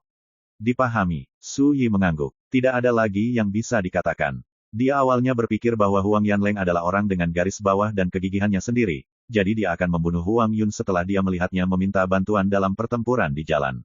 Tapi sekarang sepertinya aku terlalu banyak berpikir. Seperti orang paling berkuasa di dunia ini, pilihan Huang Yanleng tidaklah salah. Termasuk Suyi sendiri, dia selalu seperti ini tanpa menyentuh garis bawah. Tidak punya apa-apa untuk dikatakan. Kalau begitu lakukan, dengarkan baik-baik, aku akan memotong tenggorokanmu dan memotong kepalamu. Huang Yan berkata dengan dingin, dan mengulurkan tangan untuk meraihnya. Kekosongan tenggelam dan runtuh tanpa suara, dan pedang panjang dan sempit yang diringkas oleh kekuatan Dao muncul di tangan Huang Yanleng. Pedang itu jernih, cerah dan mempesona, dan bilah melengkung itu seperti bulan yang memudar di langit. Dengan pedang di tangan, kekuatan Huang Yanhan berubah diam-diam, mengungkapkan ketajaman dan aura pembunuhnya. Niat membunuh yang kental itu terkondensasi menjadi ribuan tengkorak berwarna merah darah. Mengelilingi tubuhnya dari atas ke bawah, dunia terjerumus ke dalam atmosfer berdarah yang aneh dan menakutkan. Ini seperti jatuh ke api penyucian. Huang Yanleng sangat cantik, dengan wajah halus, pakaian hitam dan lengan panjang, dan rambut merah halus diikat di belakang kepalanya, menggantung di pinggangnya seperti nyala api merah. Tapi saat dia memegang pedang di tangannya, niat membunuhnya berubah menjadi ribuan tengkorak berdarah, mengubahnya menjadi permaisuri pembunuh darah yang berjalan keluar dari gunung mayat dan lautan darah. Kengeriannya tidak terbatas. Lahir dengan mata tajam, hidup lahir dengan garis terbalik. Pria muda tampan itu menyipitkan matanya, dan diam-diam menghela nafas, layak menjadi monster paling menakutkan di langit klan Huang, dan tidak heran leluhurnya mengira dia tidak cukup memenuhi syarat untuk berlatih. Ledakan, dunia kacau, dan aura pembunuh memenuhi langit dan bumi. Pria muda tampan itu diam-diam mundur lebih jauh. Dari tatapannya, meskipun Huang Yanleng belum bergerak, niat membunuh di sekujur tubuhnya seperti semburan yang luar biasa, menenggelamkan seluruh dunia dan juga menenggelamkan Sui. Sebagai ganti keabadian setengah langkah, apalagi melawan dengan tangan, kamu tidak tahan penindasan niat membunuh seperti itu. Bocah tampan itu diam-diam berpikir. Lihat Sui lagi, sosok itu berdiri di sana, mengenakan jubah hijau, tidak ada angin, dan otomatis berburu. Rambut hitam panjang berkibar. Sosoknya bak batu di laut, meski dihajar badai ombak, ia tetap tak bergerak. Di keranjang bambu di belakangnya, ayam dan bebek memejamkan mata dan menggigil di sudut. Kedua unggas sekuler ini tidak mati. Ini cukup untuk membuktikan bahwa Sui tidak pernah ditekan oleh niat membunuh seperti itu, dan dia masih memiliki kekuatan untuk melindungi keselamatan sepasang ayam dan bebek. Ledakan. Sebelum pemuda tampan itu bisa memikirkannya, Huang Yan bergerak dengan dingin. Maju selangkah. Tengkorak berwarna darah yang tak terhitung jumlahnya berkumpul, membentuk pelangi berwarna darah di kakinya. Chang Hong menembus kekosongan sampai Su Yi pergi. Sungguh menakjubkan, bahkan niat membunuh bisa diaktifkan ke tingkat yang luar biasa. Pemuda tampan itu diam-diam memuji. Menggunakan niat membunuh untuk membentuk kerangka, dan menggunakan kerangka untuk membentuk pelangi yang menembus langit, metode seperti itu berada di luar jangkauan guru Tao abadi biasa. Bagaimanapun, niat membunuh berasal dari hati dan tercermin dalam situasi. Meskipun dapat dilepaskan, itu adalah manifestasi dari roh seluruh tubuh. Tapi Huang Yan dingin, tapi dia meredam niat membunuhnya sampai ke intinya, dan dia menggunakannya dengan luar biasa, sebanding dengan kekuatan supernatural. Pemuda tampan itu tahu betul bahwa dia perlu memiliki kekuatan mental yang cukup menakutkan dan pemahaman yang tak terbayangkan tentang cara membunuh untuk mencapai langkah ini. Ledakan, dan hampir sedingin Huang Yan. Pada saat yang sama dia melangkah maju, Su Yi juga bergerak. Dia juga maju selangkah. Itu adalah langkah yang sangat biasa, tapi tiba-tiba ada kekuatan pedang yang sangat dahsyat, dan itu langsung melesat. Ledakan. Dalam aura pembunuh yang menutupi dunia seperti lautan, retakan lurus tiba-tiba terkoyak. Retakan menyebar dan menghantam lubang berwarna darah Chang Hong yang muncul entah dari mana. Dalam sekejap, ruang antara Su Yi dan Huang Yanleng meledak. Langit terbalik, dan kehampaan benar-benar kacau. Anak laki-laki tampan itu tersentak. Kedua orang ini lebih mesum dari yang lain. Niat membunuh yang sama tersebar di seluruh tubuh, dan pertempuran antara niat membunuh belum selesai, tetapi pertempuran antara niat membunuh telah mengganggu dunia dan menghancurkan kehampaan. Jika itu adalah setengah langkah yang hadir selamanya, mereka akan hancur berkeping-keping oleh kekuatan penghancur yang dilepaskan oleh pukulan ini. Mata dingin Huang Yan memancarkan cahaya dingin yang menakutkan, dan tiba-tiba dia mengangkat pedang di tangannya dan membunuhnya di udara. Rambut merah panjang terangkat seperti kuncir kuda. Bilah memotong kekosongan dan menyekat tenggorokan Su Yi. Satu pisau yang sangat sederhana. Tapi itu aneh dan menakjubkan, begitu ganas hingga mengejutkan dunia. Langit dan bumi tiba-tiba berlumuran darah merah tua. Pada saat ini, pelangi panjang yang dibentuk oleh kumpulan tengkorak yang tak terhitung jumlahnya mengeluarkan suara gemuruh yang mengejutkan. Mengaum seperti setan. Namun, itu hanya erangan pedang. Nyanyian pisau itu seperti air pasang, menciptakan penglihatan yang mengubah dunia, dan di tempat Su Yi berdiri, sebuah makam berwarna darah muncul, dan bagian dalamnya kosong. Sepertinya itu disiapkan khusus untuk Su Yi. Semua ini tampak sangat aneh, menakutkan, dan berdarah. Dan semua ini adalah penglihatan yang disebabkan oleh pisau, tidak ada bedanya dengan yang asli. Di mata pemuda tampan itu, gaya pisau ini cukup memukau bertahun-tahun dan membuat ribuan orang ngeri. Jalannya redup. Di mata Su Yi, pedang ini memang pedang terkuat yang pernah dilihatnya sejauh ini di Guts Domain. Tidak satupun dari mereka. Nyanyian pedang, cahaya pedang, energi pedang, kekuatan pedang, semuanya terintegrasi ke dalam pedang, dikendalikan oleh pikiran dingin Huang Yan, menghadirkan kecenderungan umum untuk menghancurkan segala cara dan membuka dunia. Jika tidak dijelaskan dalam 4 kata, itu sombong dan tak tertandingi. Tidak terlalu memikirkannya, sudah terlambat untuk merasakan apapun. Su Yi bergerak dengan hatinya, dan mengangkat tangan kanannya seperti ujung pedang. Momen, cahaya pedang penuh dengan langit dan bumi. Pedang itu melantunkan dan menggerakkan langit. Kekuatan pedang mengejutkan Zhou Su. Seberkas energi pedang naik, menembus Qingming dan mengguncang Xinghan. Untuk sesaat, murid laki-laki tampan itu berkontraksi dan dia menarik napas dalam-dalam. Pedang macam apa ini? Tampaknya mampu mengalahkan semua Tao, melampaui alam semesta dan alam semesta. Tanpa memberi pemuda tampan itu kesempatan untuk berpikir, Sui memotong tangan kanannya yang terangkat. Dunia tiba-tiba berubah. Dunia yang tercoreng seperti api penyucian berdarah terkoyak seperti gulungan berdarah. Disebarkan oleh cahaya pedang yang cemerlang itu. Di tempat Sui berdiri, makam berwarna darah itu runtuh seperti hujan cahaya yang pecah di tengah nyanyian pedang. Sampai saat pedang tebasan Sui bertabrakan dengan pedang Huang Yanleng. Ledakan, langit dan bumi semuanya terperangkap dalam kegilaan destruktif yang mengerikan. Langit tampak menghilang, dan bumi tenggelam. Dalam kehampaan ini, ada hamparan putih yang luas. Bahkan pemuda tampan yang menyaksikan pertempuran dari kejauhan, tubuhnya diam membeku, pupilnya kesemutan, dan dia tidak bisa lagi melihat dengan jelas. Bukan karena moralitasnya tidak cukup tinggi, tetapi tubuhnya hanyalah gumpalan jiwa, bukan dewa. Oleh karena itu, dia terkejut setelah pukulan ini dan mengalami dampak yang mengerikan. Asapnya belum hilang. Dunia masih dalam kekacauan. Dalam semburan putih kehancuran, dua sosok bertautan, tiba-tiba melintas, dan masing-masing muncul di tempat di mana yang lain awalnya berdiri. Saat berikutnya, Sui melambaikan lengan bajunya. Huang Yan mengangkat tangannya dengan dingin dan menjentikkan. Ledakan, langit dipenuhi asap dan debu. Api tak berujung padam. Sosok keduanya jelas tercermin dalam kehampaan yang runtuh. Melihat ke seluruh dunia, ada retakan dan parit yang mengejutkan di luar angkasa. Vientiane sudah lama pergi. Seperti dunia yang tenggelam, itu benar-benar direduksi menjadi reruntuhan tak bernyawa. Siapa yang menang? Bocah tampan itu menyipitkan matanya, penuh kejutan. Dia tidak bisa melihat melalui. Karena, pada saat ini, baik Sui maupun Huang Yanleng tidak terluka. Sui mengibaskan jubah hijaunya, membawa keranjang bambu, tenang dan santai. Rambut panjang merah dingin Huang Yan berkibar, matanya yang berbintang memerintahkan, bersih, sama seperti sebelumnya. Satu-satunya perbedaan adalah tempat keduanya berdiri, bertukar posisi.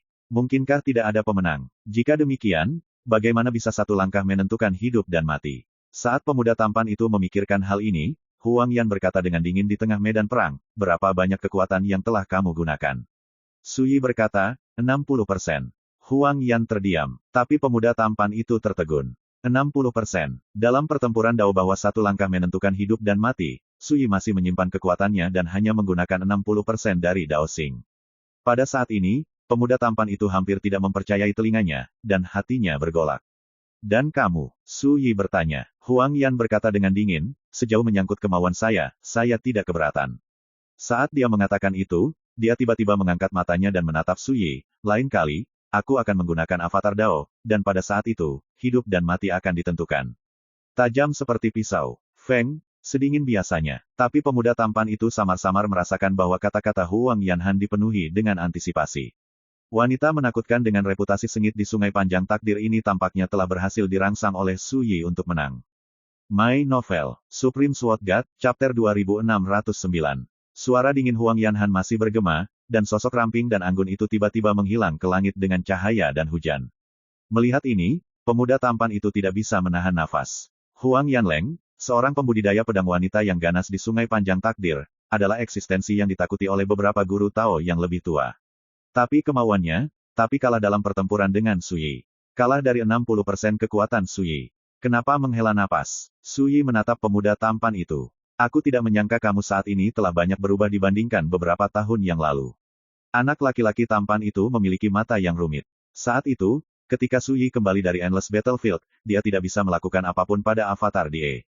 Tapi dia saat ini tidak lagi sebanding dengan keabadian setengah langkah, dan bahkan karakter Pseudo Eternal mungkin tidak cukup untuk ditonton. Perubahan kekuatan seperti itu secara alami terlalu menakutkan. Jalan menuju jalan besar tidak ada habisnya, dan aku tidak cukup kuat. Su Yi menggelengkan kepalanya sedikit. Dalam pertempuran pertama dengan King Li di situs pengadilan Tao Sanxing, meskipun dia menang pada akhirnya, dia juga mengalami pukulan berat karenanya. Kematian Mu Bai, Ji Heng, dan Jian Dusan membuat Su Yi sulit melepaskannya untuk waktu yang lama. Pada saat itulah dia menyadari bahwa dia tidak cukup kuat dibandingkan dengan karakter yang menginjakan kaki di Sungai Panjang Takdir. Tidak cukup kuat. Pria muda tampan itu tersenyum kecut. Alam abadi mana yang sekuat dirimu? Kamu tidak dapat menemukannya di Sungai Takdir. Ini tidak cukup kuat, hanya saja, keterlaluan. Tujuan saya tidak pernah menjadi tak terkalahkan di alam abadi. Su Yi mengeluarkan kendi dan menyesapnya, dibandingkan dengan karakter yang menyebut angin dan hujan di Sungai Panjang Takdir, aku benar-benar lemah. Bibir pemuda tampan itu berkedut. Anda tidak cukup kuat. Apakah kamu masih lemah? Jika Dewa Abadi Dewa Dunia ini mendengarnya, betapa memalukannya itu. Segera, Pemuda tampan itu menyadari sesuatu, menatap Suyi lagi, dan berkata, bagaimana perasaanku, tidak hanya kekuatanmu yang berubah, tetapi seluruh dirimu tampaknya telah berubah. Suyi bertanya dengan penuh minat, apa yang berubah? Di masa lalu, kamu tidak begitu santai dan rendah hati. Saat kamu mengangkat tangan dan gerak tubuh, kamu memiliki kesombongan arogansi, kuat dan mendominasi. Pemuda tampan itu mengerutkan kening dan berkata, tapi sekarang, kesombongan dan ketajamanmu sepertinya telah hilang, dan kamu sesederhana batu, tanpa jejak kesombongan, sungguh aneh. Suyi tersenyum, orang akan berubah, tidak mengherankan. Ya, pemuda tampan itu memiliki mata yang halus, dan menghela nafas, tapi menurutku, kamu sangat bijak dan bodoh, dan kamu sangat rendah hati. Kesombongan dan kesombonganmu tidak lagi perlu diekspos. Ya, perasaan yang Suyi berikan kepada pemuda tampan saat ini bukanlah bahwa dia telah kehilangan ketajaman dan kesombongannya, tetapi bahwa Suyi tidak perlu lagi menggunakan ketajaman dan kesombongannya untuk membuktikan dirinya. Saya juga meremehkan untuk menunjukkan sikap saya di depan orang luar. Postur yang tampaknya santai dan rendah hati juga tidak berpura-pura, tetapi keadaan pikirannya telah menjadi tidak terikat, dan dia dapat melakukan apapun yang dia inginkan tanpa melanggar aturan. Seolah-olah dia bisa duduk di samping ladang sayur yang bau dan bermain catur dengan seorang petani tua di pedesaan, atau dia bisa berjalan di dasar dunia dan menyatu dengan semua makhluk hidup. Anda juga dapat melangkah keluar dari dunia manusia, terbang tinggi di atas langit, terbang tinggi di jalan latihan, dan mengalahkan musuh di tengah pembicaraan dan tawa. Dari awal hingga akhir, hanya selama pertempuran orang bisa melihat sekilas arogansi dan ketajaman Suyi, tapi itu hanyalah puncak gunung es. Semua ini membuat Su saat ini. Yi, dibandingkan dengan Suyi sebelumnya, ini hampir seperti dua orang. Dan justru disinilah pemuda tampan itu sulit untuk tenang. Suyi tidak bisa menahan diri untuk tidak melihat pemuda tampan itu, dan berkata, bagimu, apakah ini hal yang baik atau buruk? Pemuda tampan itu berasal dari Sungai Takdir, dia bertanggung jawab atas kitab legenda, dan identitasnya cukup misterius. Hingga saat ini, Suyi masih belum mengetahui asal-usul pihak lain, dan seberapa tinggi moralitasnya. Satu-satunya hal yang bisa dipastikan oleh Suyi adalah bahwa lawannya adalah musuh. Sesuatu yang buruk. Bocah tampan itu berkata tanpa berpikir, semakin kuat kamu, semakin sulit bagiku untuk membunuhmu. Dia mengangkat matanya untuk melihat Suyi, dan berkata dengan serius, jika itu di Sungai Takdir, aku pasti akan membunuhmu tanpa ragu, dan aku tidak akan memberimu kesempatan untuk bertahan hidup. Dengan beberapa kata, dia mengungkapkan isi hatinya terus terang. Suyi bingung dan berkata, untuk reinkarnasi, atau apakah itu api zaman? Pemuda tampan itu menggelengkan kepalanya dan berkata, di Sungai Takdir yang panjang, bukannya tidak ada kekuatan yang bisa melawan reinkarnasi.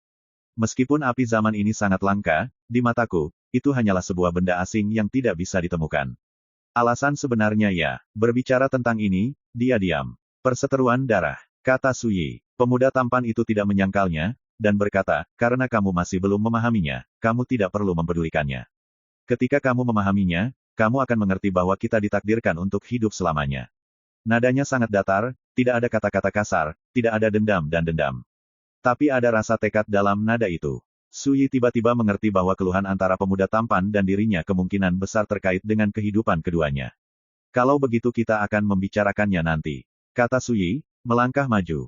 Untuk pergi, tunggu sebentar. Pemuda tampan itu tiba-tiba berkata, dalam beberapa hari, beberapa orang tua dari Sungai Panjang Takdir seperti saya akan berkumpul di puncak Gunung Huilong. Apakah Anda ingin berpartisipasi dalam beberapa hal? Suyi terkejut, aku. Dia benar-benar terkejut, dia tidak menyangka pemuda tampan itu akan mengirimkan undangan seperti itu kepada musuh seperti dirinya. Pemuda tampan itu berkata, kamu tidak perlu berpikir terlalu banyak, aku hanya berpikir kamu perlu berjalan-jalan dan melihat bagaimana orang-orang tua dari Sungai Panjang Takdir melihat dunia yang gelap dan kacau ini, dan bagaimana mereka memandangmu. Setelah jeda, dia melanjutkan, tentu saja, Anda dapat memilih untuk tidak pergi. Suyi merenung sejenak dan berkata, kalau begitu ayo pergi bersama. Bersama, pemuda tampan itu tertegun, dia tidak menyangka Suyi tidak hanya setuju untuk turun, tapi juga pergi bersamanya. Suyi tersenyum dan bertanya, apakah ada masalah? Pemuda tampan itu menggelengkan kepalanya, selama kamu tidak takut dengan motif tersembunyiku, aku tidak keberatan mengajakmu jalan-jalan bersama. Suyi berkata, kalau begitu sudah beres. Dia berkeliling dunia, berjalan di dunia, dia hanya bergerak menurut hatinya, tanpa tujuan apapun. Saat ini, karena ada pertemuan seperti itu di antara tokoh-tokoh besar dari Sungai Panjang Takdir, dia tentu saja ingin melihatnya. Pemuda tampan itu menunjuk ke keranjang bambu di belakang Suyi, dan bertanya dengan mata aneh, pasangan ayam dan bebek mana yang akan kamu bawa? Suyi memandang ke langit dan berkata, sudah larut, mari kita selesaikan di tempat.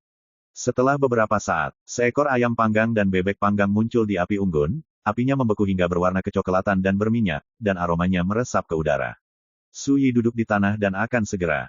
Ayam bakar yang ditusuk dahan pohon dibelah menjadi dua dan diwariskan kepada pemuda tampan yang duduk di satu sisi. Kata Abowu bahwa ayam ini sudah dipelihara selama 2,5 tahun, dan rasanya paling mantap walaupun ayamnya kaki hitam. Coba rasakan. Secara umum, makanan duniawi ini tidak mungkin terlihat, apalagi mata seorang pemuda tampan. Lagi pula, dia datang dari atas sungai takdir yang panjang, dan dia telah terlalu lama terlepas dari dunia.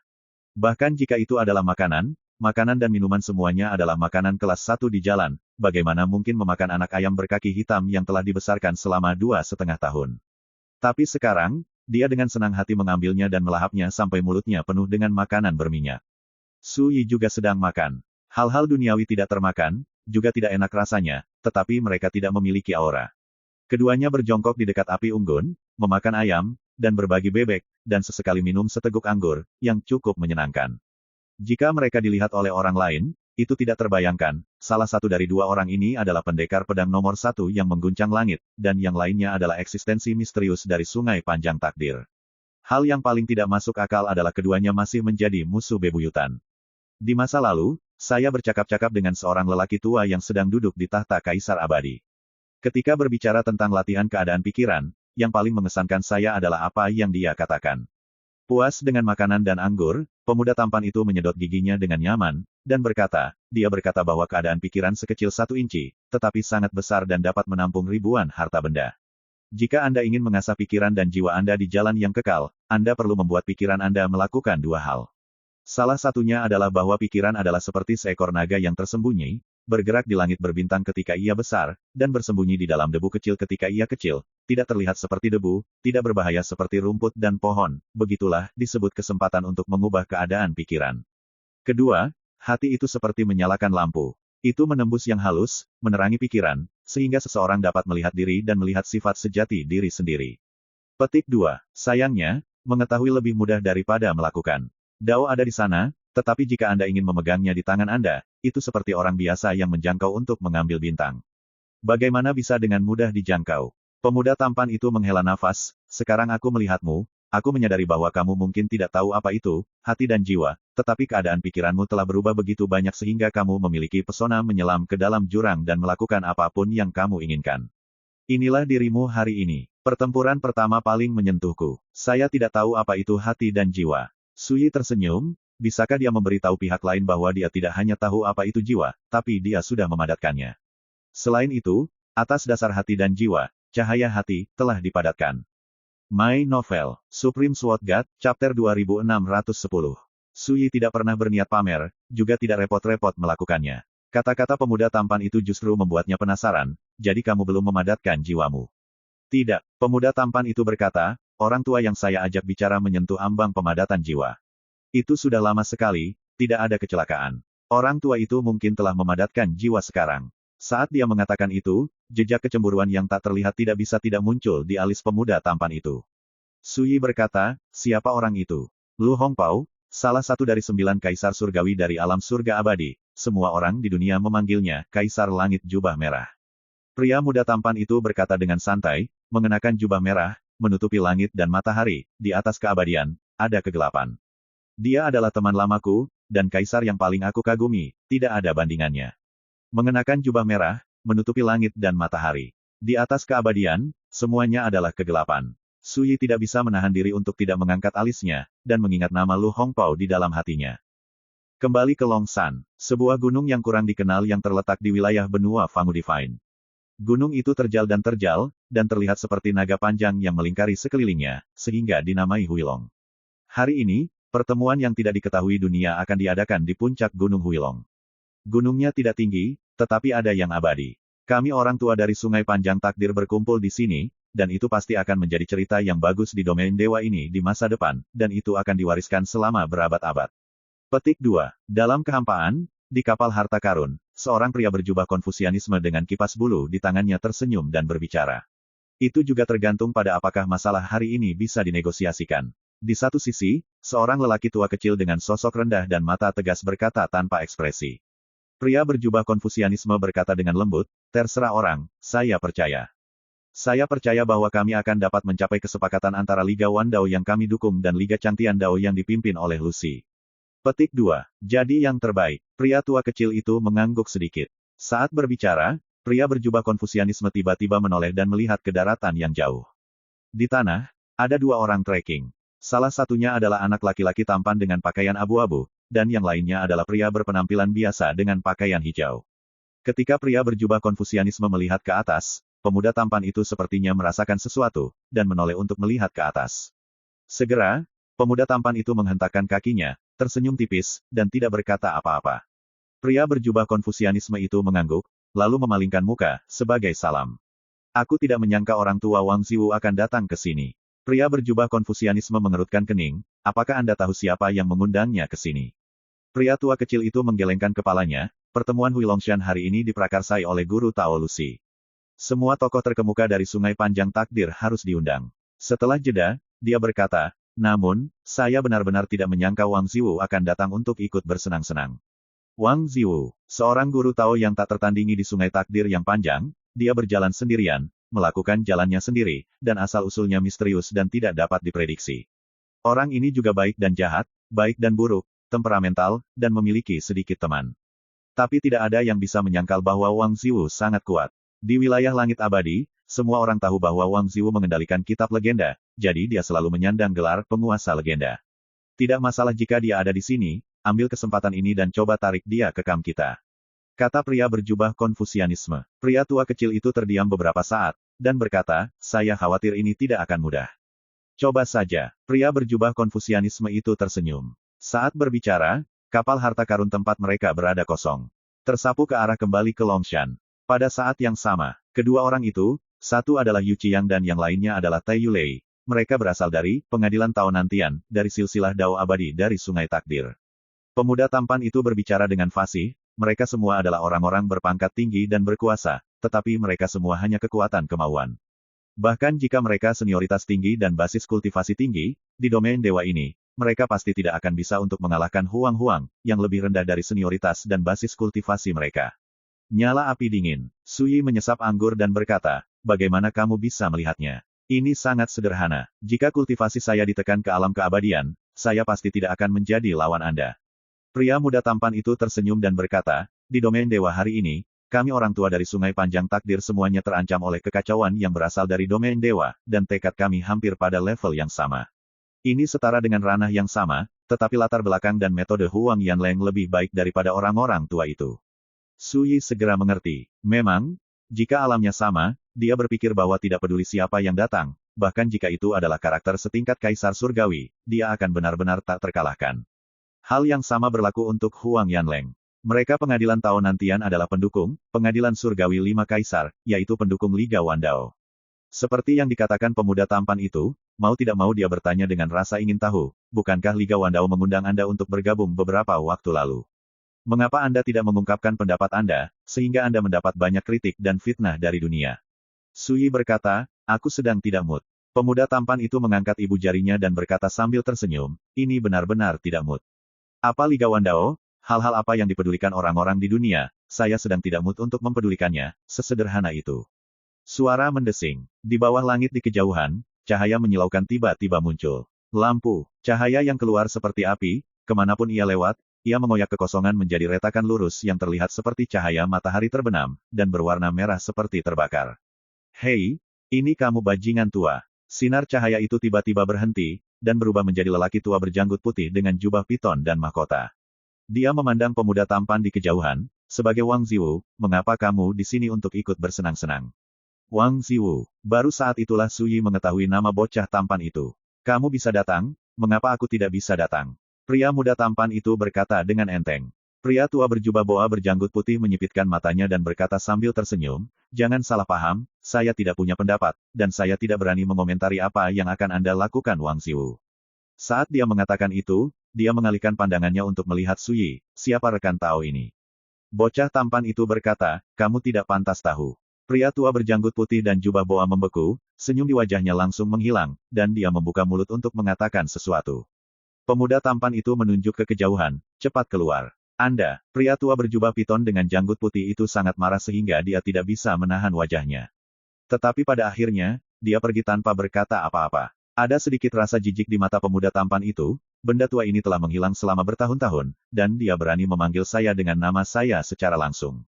Jika dia tidak peduli dengan wajah sekte di belakangnya, dia ditakdirkan untuk kehilangan keinginannya. Su Yi tidak mengatakan apa-apa. Namun, dia tahu bahwa pemuda tampan itu memiliki status yang tidak biasa, dan dia juga harus menjadi eksistensi yang cukup terkenal di Sungai Panjang Takdir. Kalau tidak, tidak ada yang akan mengambil inisiatif untuk menyambutnya satu demi satu. Apakah kamu tidak ingin tahu tentang asal-usulnya? Pria tampan itu bertanya. Jika itu adalah orang lain di God's Domain, jika mereka menemukan keberadaan dari River of Destiny, mereka mungkin tidak dapat menyembunyikan rasa ingin tahu mereka, ingin mengetahui asal-usul dan identitas pihak lain. Sayangnya, Su Yi sangat acuh tak acuh, dan tidak pernah bertanya sama sekali. Su Yi berkata dengan santai, tidak masalah siapa mereka, perlakukan saja mereka sebagai orang yang lewat. Pemuda tampan itu tidak bisa menahan tawa, dan mengangkat tangannya untuk menepuk pundak Su Yi, tetapi tangannya yang terangkat masih setengah jalan, dan dia sepertinya menyadari bahwa itu salah, jadi dia menariknya kembali. Keduanya berjalan maju sambil berbicara. Sepanjang jalan, orang-orang muncul satu demi satu, dan mereka semua bergegas kembali ke Longshan seperti Su Yi dan yang lainnya. Beberapa mengendarai burung dewa, beberapa mengendarai awan keberuntungan, dan beberapa berjalan dengan pedang. Mereka semua adalah eksistensi dari Sungai Panjang Takdir. Ketika para master Tao dari alam abadi ini menemukan pemuda tampan itu, mereka akan menyapa dari kejauhan, atau mengobrol satu sama lain sambil tersenyum. Demikian pula, ada juga beberapa karakter yang menunjukkan permusuhan terhadap bocah tampan itu.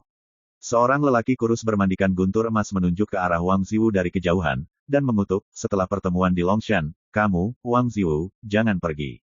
Pemuda tampan itu tertawa, dengan mengejek mengatakan bahwa lelaki kurus itu bertingkah seperti anak kecil di sekolah swasta, yang hanya mengatakan omong kosong tentang, jangan pergi setelah sekolah. Pipi pria kurus itu memerah karena marah, dan dia hampir berkelahi dengan bocah tampan itu di tempat. Pada akhirnya, dia dibujuk oleh orang lain dan menghindari pertempuran sengit ini.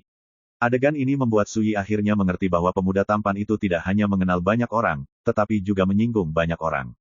Saat hendak tiba di Gunung Huilong, awan keemasan melayang dari kejauhan. Di atas awan, sekelompok sosok berdiri. Pemimpinnya mengenakan jubah Tao, dengan wajah seperti pemuda, dan mata sejernih mata air, itu adalah Lu Si Tao. Dan di belakangnya, berdiri sekelompok orang. Ada biksu tua alis putih dan Tao berpakaian bulu, ada lebih dari 10 orang dari segala jenis. Di antara mereka ada sosok yang Su Yi sangat kenal. Pemancing. Pria tua ini berdiri di tengah kerumunan, mengenakan pakaian biasa, topi bambu yang biasa dia pakai sudah lama hilang, memperlihatkan wajahnya yang tua dan pucat. Untuk sesaat, Su Yi merasa ingin membunuh. Pada saat itulah Taois Lucy memandang ke arah Su Yi dan pemuda tampan itu dari jauh. Bagi rekan-rekan pencinta My Novel, mohon dukungan, tekan like dan subscribe, agar Mimin tambah semangat lagi. Terima kasih.